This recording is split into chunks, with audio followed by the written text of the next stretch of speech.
Hi kids, it's Mrs. Lohner. I am doing your Sunday school video lesson for today, and you might wonder why I'm wearing this lovely veil today because I'm already married. And I wanted to tell you that the reason I'm wearing it is because I want to tell you a story that is a miracle of Jesus that was about a wedding. But before I do that, I just want to share that this veil was the veil that I picked out to wear when I married my husband, Joe. And I actually didn't end up wearing this veil. I picked it out and I loved it. It had a lovely little crown type thing and it had this netting. And it's probably very common to what you see brides wearing. And that's been over 20 years ago. But sometimes they don't change too much.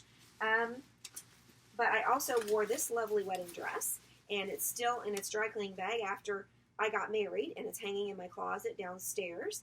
And I love my wedding dress, as many of your parents probably, your mothers probably love their wedding dresses. And I don't know if any of them kept it or not, or put it in a box and stored it, but I have mine.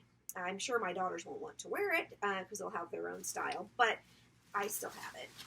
And so, why didn't I wear my veil? I don't know why. I just decided I wanted my hair to be freer looking and decided against it. So I paid money for it, but I'm getting to wear it now. So, I will also show you a few pictures from my wedding. We had some problems with our album, so it had to be covered. But anyhow, here is a wedding picture and another wedding picture, and there's some pictures outside and inside, and your parents might have similar pictures from their wedding, and you can see that there's people that were close to us that are in our wedding. We had some siblings, and we had some friends, and pictures of our parents, and pictures of the church that we went to. And anyway, it tells a story. And I don't know if you have seen your parents' pictures, but maybe you can ask to see them if you haven't. So I don't look at this often, but I have it in case I want to look back at it. When people get married, it's usually a big part of their lives, and they take a lot of planning and a lot of time, and you think about things that you want to have, like what food you want to have, and what decorations you want to have, what flowers you want to have. And so back in Jesus's time, weddings were a big deal. They lasted 5 to 7 days. There was lots of food and drink. The groom wore fancy clothes, and they said sometimes he even they wear a crown. The bride wore white usually. It probably wasn't like my wedding dress because styles change and materials and what's available for that do change as well. But it was a fancy occasion, and it was the joining of two lives and two families, and people in the town wanted to celebrate with them as well. So it was very important back then that they have enough food and drink to celebrate the momentous occasion that it was. And so back the last couple of weeks, we've been talking about Jesus as he got ready to start his ministry, and he was around 30 at this point. And in our last couple of video lessons, we talked about John the Baptist baptizing Jesus, and we talked about Jesus starting his to find his disciples. And so as he was gathering those disciples and they were becoming part of his life, this first miracle took place. So I printed out the sheet that has a list of the miracles that are associated with Jesus, and there are about 40 of them on here. And they start with when Jesus was born, because he was born from his mother Mary, who's a virgin. And it ends with when Jesus rose and ascended back up into heaven. and there's a lot in between. And so for the weeks of Lent, I'll be covering some of those miracles, and I just wanted to share the first one with you. So I'm going to start with the Bible verse that's in the book of John, chapter 2, verses 1 through 11. On the third day, a wedding took place at Cana in Galilee. Jesus' mother was there, and Jesus and his disciples had also been invited to the wedding. When the wine was gone, Jesus' mother said to him, "They have no more wine." "Woman, why do you involve me?" Jesus replied. "My hour has not yet come." His mother said to the servants, "Do whatever he tells you." Nearby stood 6 stone water jars, the kind used by the Jews for ceremonial washing, each holding from 20 to 30 gallons.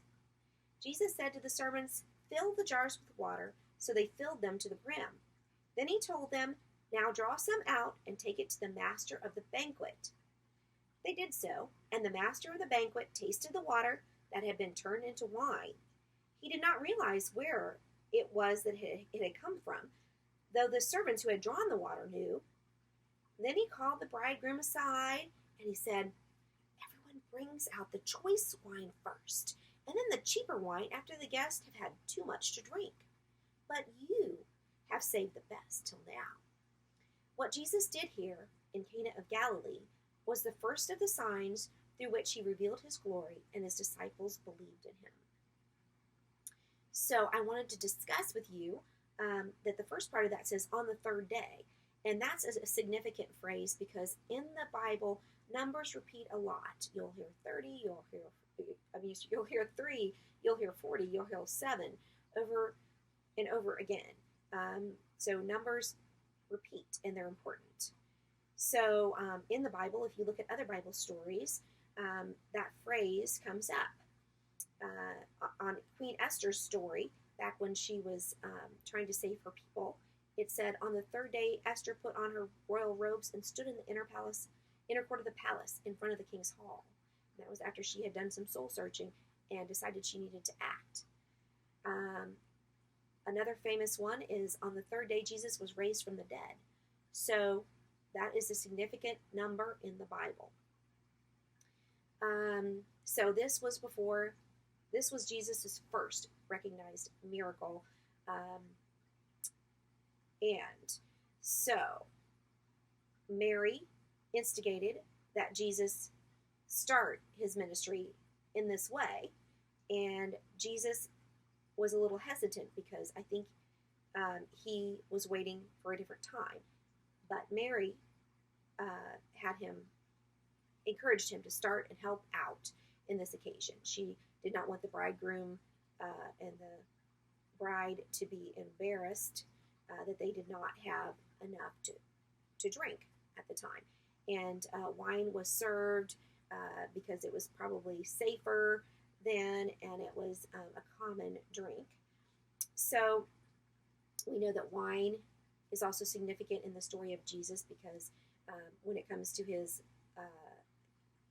Last Supper, the communion part of it had wine and bread, and so there's some significance there as well. So anyway, that was the story of the first miracle of Jesus, the wedding at Cana in Galilee. So I hope that you have a lovely day and that you ask your parents about their wedding, and feel free to read that verse in your own Bible. And I hope you will join me at 10:30 for our Sunday School Zoom, where we'll be doing an experiment, as well as starting our